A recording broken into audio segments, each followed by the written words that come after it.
श्री महाप्रज्ञ गुरवे नमः। जिसके सांसों में रहता है शाश्वत शांति का स्पंदन, उस महाप्रज्ञ को वंदन, उस महाप्रज्ञ को वंदन।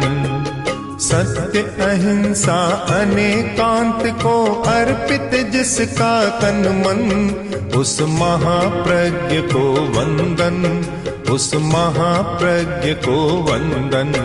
जिसके सांसों में रहता है शाश्वत शांति का स्पंदन, उस महाप्रज्ञ को वंदन, उस महाप्रज्ञ को वंदन।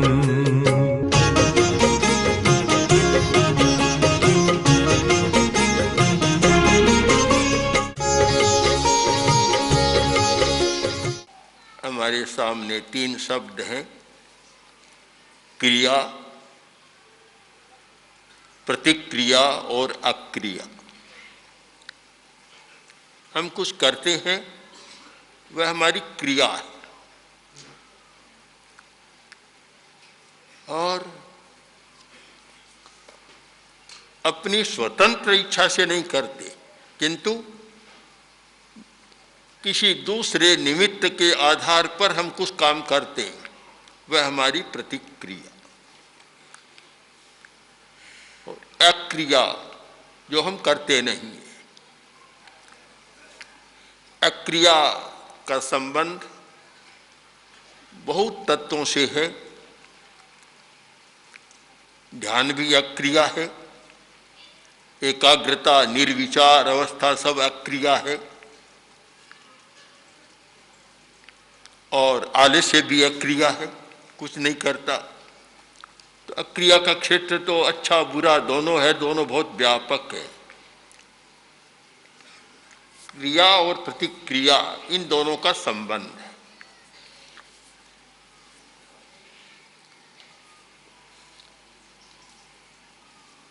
एक मनुष्य कोई काम करता है और दूसरे पर उसका प्रभाव होता है। मनुष्य अथवा हर प्राणी 2 अवस्थाओं में जीता है, भावित और अभावित। एक अवस्था है भावित और एक अवस्था है अभावित। एक मनुष्य दूसरे के क्रियाकलाप से, व्यवहार से भावित या प्रभावित हो जाता है। एक है अभावित, अप्रभावित अवस्था, अप्रभावित रहता है। एक आदमी वमन करता है, और कुछ लोग ऐसे होते हैं कि वमन को देखकर वमन करने लग जाते हैं, भावित हो जाते हैं। और कुछ लोग ऐसे होते हैं उन पर कोई असर नहीं होता। तो भावित और अभावित अथवा प्रभावित और अप्रभावित, इन 2 अवस्थाओं पर हमें कुछ विचार करना जरूरी है।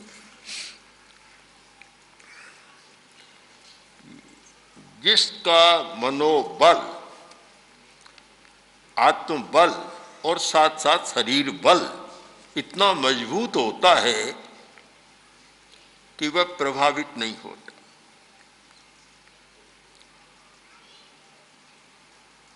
रिएक्शन नहीं होता। जहर भी खाने में आ गया तो प्रभावित नहीं होता, जहर कुछ भी नहीं करता उसको। सांप काट गया तो अभी वह प्रभावित नहीं होता। शरीर के स्तर पर अप्रभावित। किसी ने गाली दी, निंदा की, कड़वी बात कही तो भी प्रभावित नहीं होता, अप्रभावित रहता है। इसका कारण कि उसका मनोबल बहुत ज्यादा है। तो मनोबल के आधार पर एक अवस्था बनती है कि वह अप्रभावित रह सकता है। और बड़े बड़े साधक और संत जो अप्रभावित रहे, प्रतिकूल घटनाओं की स्थिति में, प्रतिकूल परिस्थितियों में भी वे प्रभावित नहीं हुए, इसका हेतु कि उनका मनोबल इतना विकसित हो गया कि वे घटनाएं उस मनोबल के सामने बहुत छोटी हो गई, बौनी बन गई, इसलिए प्रभावित नहीं हो सके।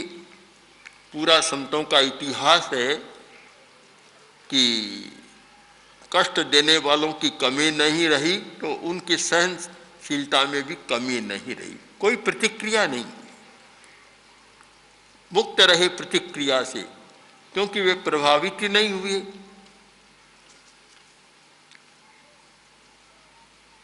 भगवान बुद्ध को बहुत गालियां दी और उसने कहा कि कैसे आदमी हो कि इतनी गालियां दे रहा हूं, तुम शांत बैठे हो, हंस रहे हो, प्रसन्न हो। तो बुद्ध ने उत्तर दिया कि तेरी गालियां मेरे पास पहुंच ही नहीं रही है, तो फिर मैं क्या करूं? पहुंचे तब है। तो हम इसे एक अर्थ और निकाल सकते हैं, अप्रभावित वह रह सकता है जिसमें अस्वीकार की शक्ति है। स्वीकार करता है वह जल्दी प्रभावित हो जाता है।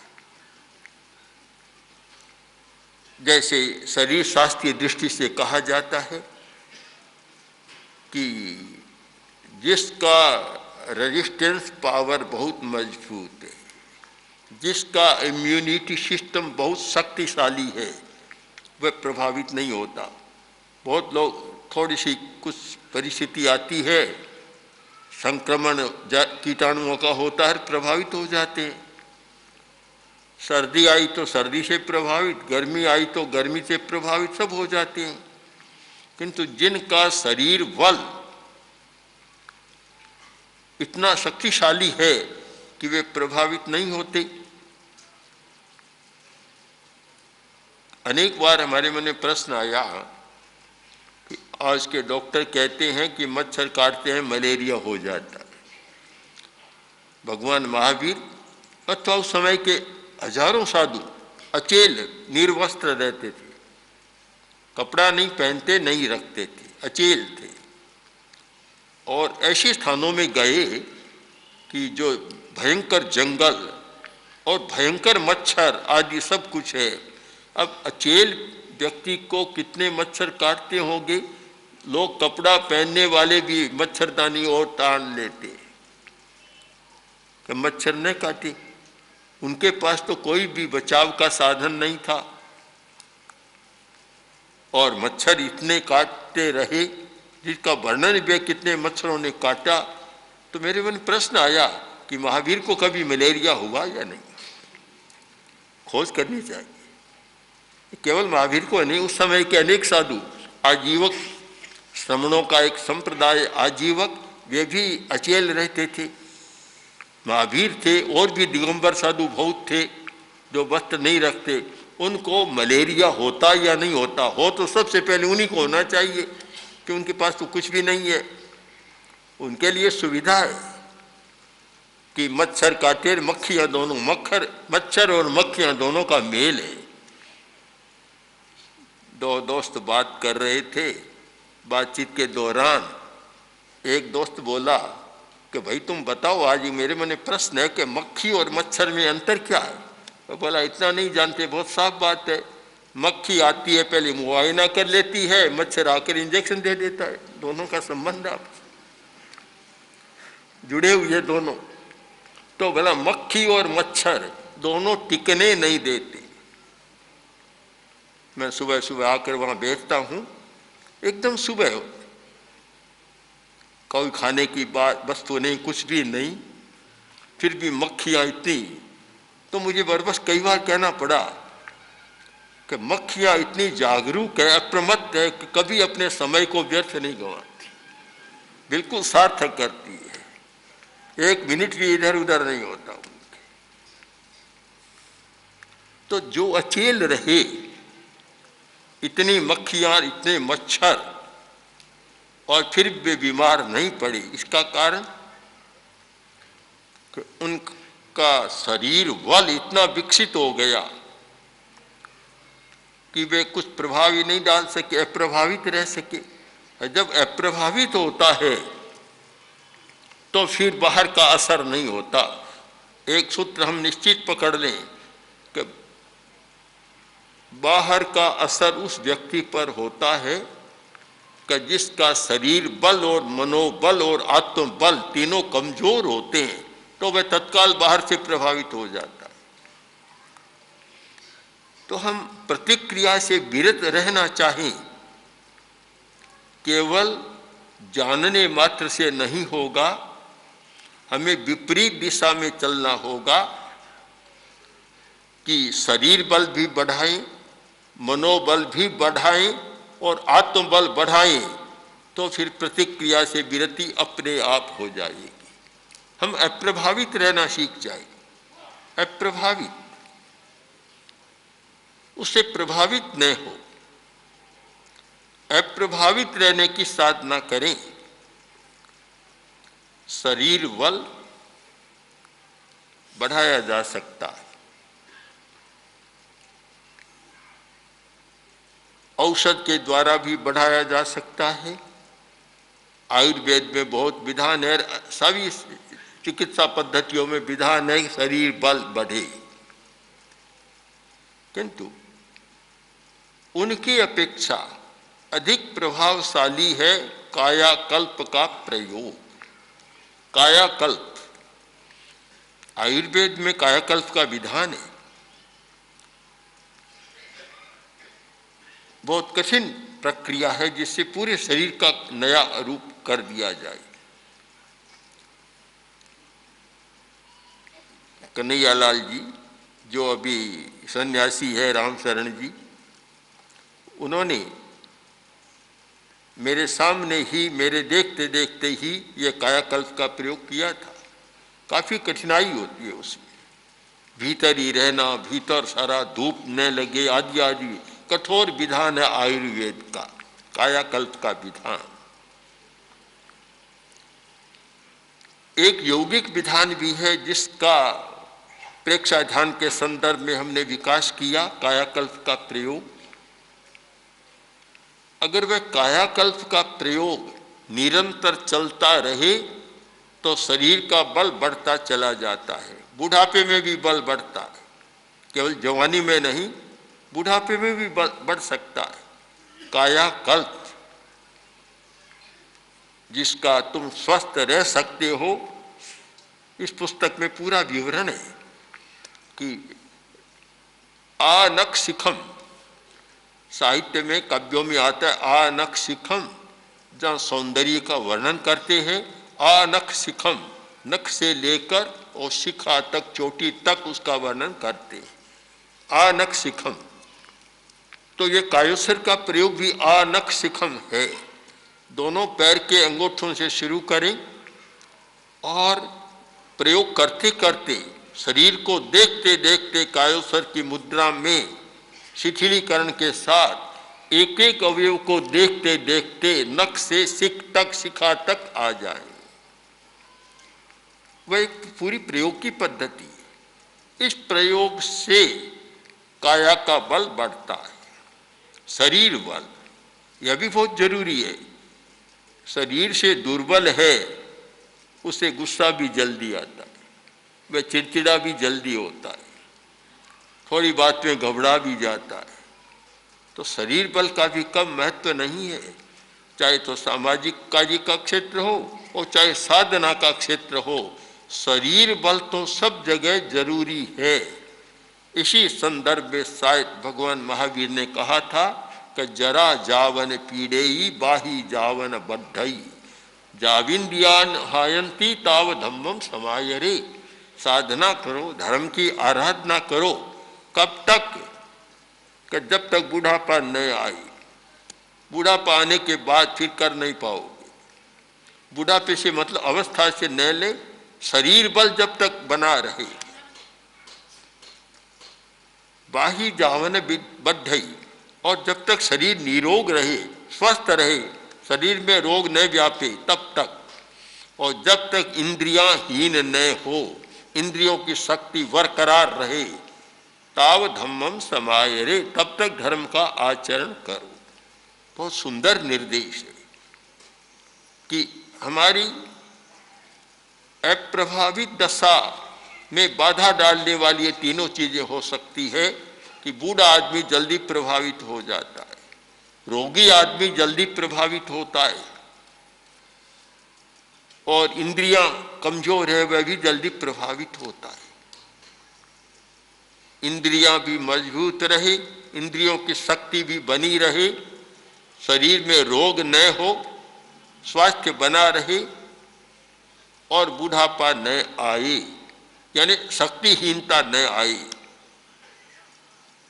ये तीन अवस्था में तो आदमी अप्रभावित रह सकता है, क्योंकि शरीर बल मजबूत है तो वह काफी अप्रभावित रह सकता है और सह लेता है, सहन करने की शक्ति उसकी रहती है, उसमें प्रतिक्रिया कम होती है। रोगी में बहुत जल्दी प्रतिक्रिया होती है, बूढ़े आदमी में भी जल्दी होती है, और इंद्रियां कमजोर है उसमें भी प्रतिक्रिया बहुत जल्दी होती है। यह शारीरिक बल।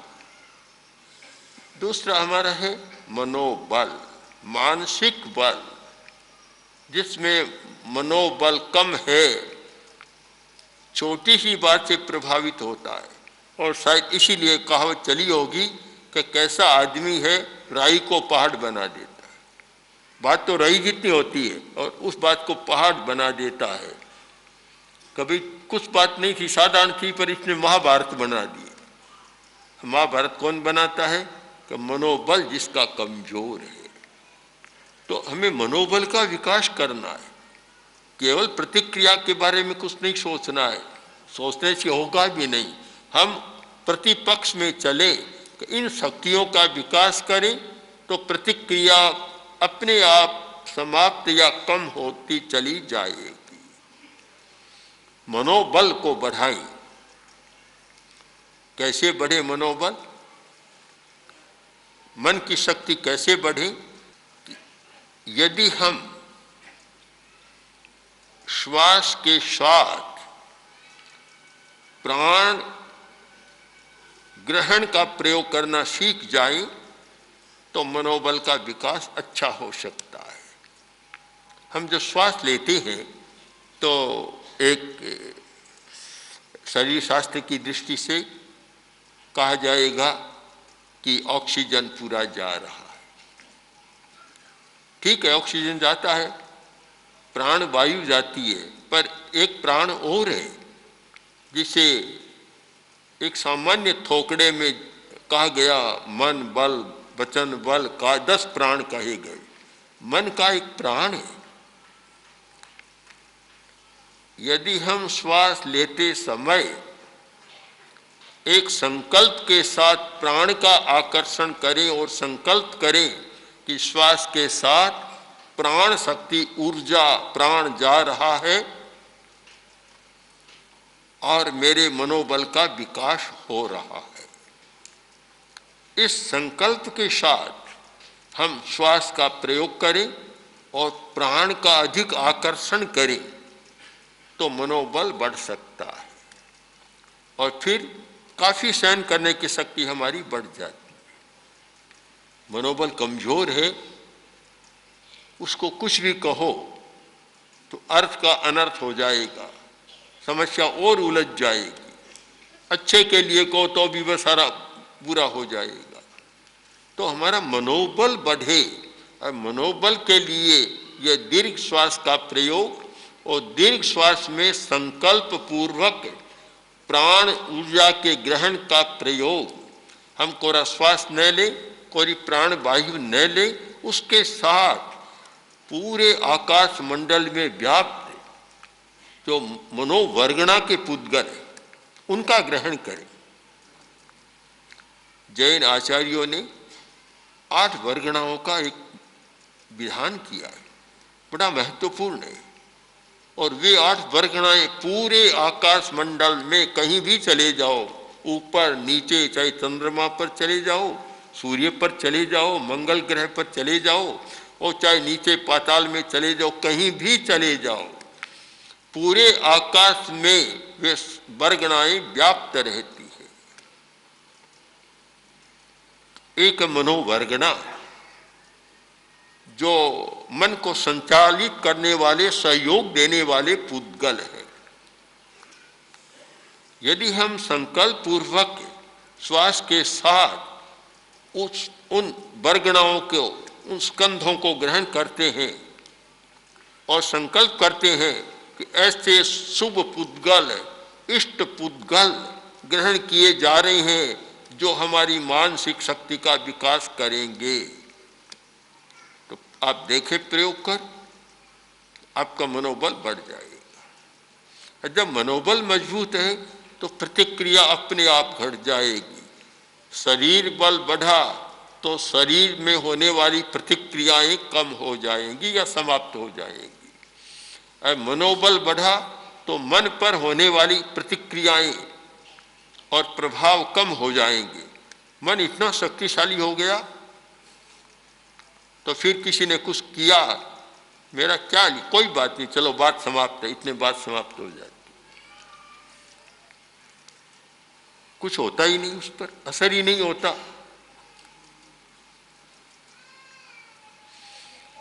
जब एक महाराष्ट्र के संत नामदेव के कंधे पर आकर आदमी बैठ गया कि लोग कहते इसके गुस्सा नहीं आता, कैसे नहीं आता, मैं देखता हूं। कंधे पर आकर अचानक बैठ गया। नामदेव बोले, ऐसा सज्जन मुझे आज तक नहीं मिला जो मेरा इतना सहयोग कर सके, ऐसा मिला ही नहीं। अब भला क्या कहे भी, जब कहे कि ऐसा सज्जन मुझे आज तक मिला नहीं तो अब अपने आप ही वह शांत हो गया, आके चरणों में लुट गया। वह कहते कि कैसा दुष्ट आदमी है, क्या कर रहा है, तो फिर प्रतिक्रियाओं का अंबार लग जाता। कोई प्रतिक्रिया नहीं, कारण कि मनोबल बहुत विकसित था। और इसीलिए कोई भी कुछ अनिष्ट करता है तो वह ध्यान ही नहीं देता, इतना मनोबल मजबूत है। शायद इसी मनोबल की भूमिका पर आचार्य तुलसी ने लिखा होगा कि जो हमारा हो विरोध हम उसे समझे विनोद। ये विरोध को विनोद समझना कोई मजाक है क्या? कौन समझ सकता है विरोध को विनोद? कौन कह सकता है? या तो कहेगा तो झूठी बात कह रहा है कि भला विरोध विनोद कैसे समझे, या वह कह सकेगा जो मनोबल के विकास की उस भूमिका पर पहुंच गया कि जिसको विरोध कुछ लगता ही नहीं, वह व्यक्ति कह सकता है। तीसरा हमारा है आत्मबल। आत्मबल वह तो सबसे आगे की बात है, बहुत कठिन बात भी है, कठिन साधना भी है। आत्मबल यानी जिस व्यक्ति ने भेद विज्ञान की साधना कर ली, कायोत्सर्ग की साधना कर ली। कायोत्सर्ग का अर्थ कोरा शिथिलीकरण नहीं है, कोरा शरीर को ढीला छोड़ना नहीं है, उसका मूल मर्म है ममत्व का विसर्जन। शरीर मेरा नहीं। अब जब शरीर मेरा नहीं है तो फिर धन किसका होगा, मकान किसका होगा? साधु साधियों की दृष्टि से देखें तो ये पात्र पात्रियां रजोहरण किसके होंगे जब शरीर भी मेरा नहीं है? सबसे निकट तो शरीर है और शरीर के लिए सबकी जरूरत है। और जब शरीर ही मेरा नहीं है तो फिर मेरा कुछ भी नहीं रहा। ये ममत्व विसर्जन की चेतना, ये आत्मबल है। भेद विज्ञान आत्मबल है। भेद विज्ञान हो गया कि मैं जड़ नहीं हूं, पुद्गल नहीं हूं, पदार्थ नहीं हूं, मैं स्वतंत्र चैतन्य हूं। वह अलग है, वह अचेतन है, मैं चेतन हूं। ये भेद विज्ञान जिसको स्पष्ट हो गया, और मैं आत्मा हूं, पदार्थ नहीं हूं, ये भेद जिसका स्पष्ट हो गया, फिर कितना ही पदार्थ का कुछ भी हो, मैं नहीं सोचता कि मेरा कुछ हो गया। ओम श्री महाप्रज्ञ गुरवे नमः।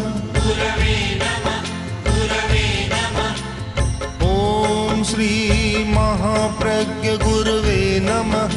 गुरवे नमः, गुरवे नमः। ओम श्री महाप्रज्ञ गुरवे नमः। गुरवे नमः। ओम श्री महाप्रज्ञ गुरवे